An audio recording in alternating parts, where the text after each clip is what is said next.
क्या हम सिक्कों और कागज के पैसों का उपयोग करने के बजाय आलू को मुद्रा की तरह इस्तेमाल कर सकते हैं? तब फ्रेंच फ्राइज को लेकर क्या?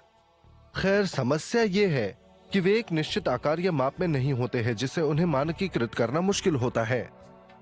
ये विज्ञान के किसी भी क्षेत्र के अध्ययन में सबसे महत्वपूर्ण प्रश्नों में से एक है। एक मात्रक कैसा होना चाहिए? पहला, मात्रक की माप परिमित और स्पष्ट होनी चाहिए। दूसरा, मात्रक ऐसा होना चाहिए कि इसकी माप और इसके द्वारा परिभाषित राशि में कोई परिवर्तन ना हो। यह स्थायी होना चाहिए।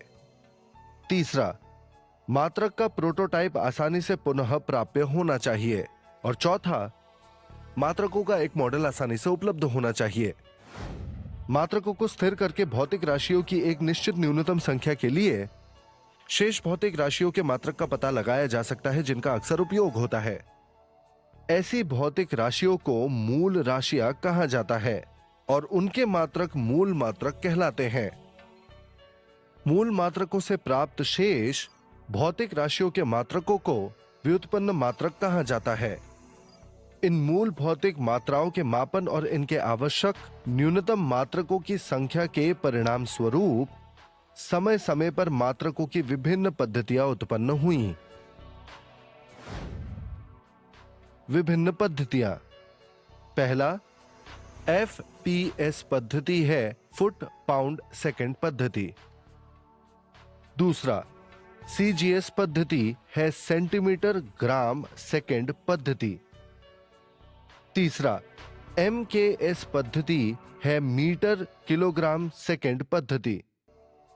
चौथा, MKSA पद्धति है, मीटर किलोग्राम सेकंड एम्पेयर पद्धति। और पांचवा, SI पद्धति। सारांश। माप का मात्रक निश्चित और स्पष्ट होना चाहिए। मात्रक स्थायी होना चाहिए। मात्रक का प्रोटोटाइप आसानी से पुनः प्राप्य होना चाहिए और इसका एक मॉडल आसानी से उपलब्ध होना चाहिए। हमने ये भी सीखा कि भौतिक राशियों की एक निश्चित न्यूनतम संख्या के लिए मात्रकों को निर्धारित करके प्राप्त किए गए मात्रकों को मूल मात्रक कहा जाता है और मूल मात्रकों से प्राप्त किए गए मात्रकों को व्युत्पन्न मात्रक कहा जाता है। हमने विभिन्न पद्धतियों के बारे में भी सीखा है, जो मापन की FPS पद्धति, CGS पद्धति, MKS पद्धति, MKSA पद्धति और SI पद्धति है।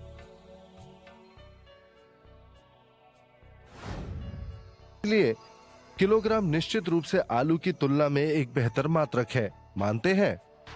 इसीलिए हम 10 आलू नहीं बल्कि 1 किलो आलू खरीदते हैं। लेकिन क्या होगा अगर विक्रेता कहता है मेरे पास केवल 2 पाउंड है? भ्रमित हो जाएंगे ना?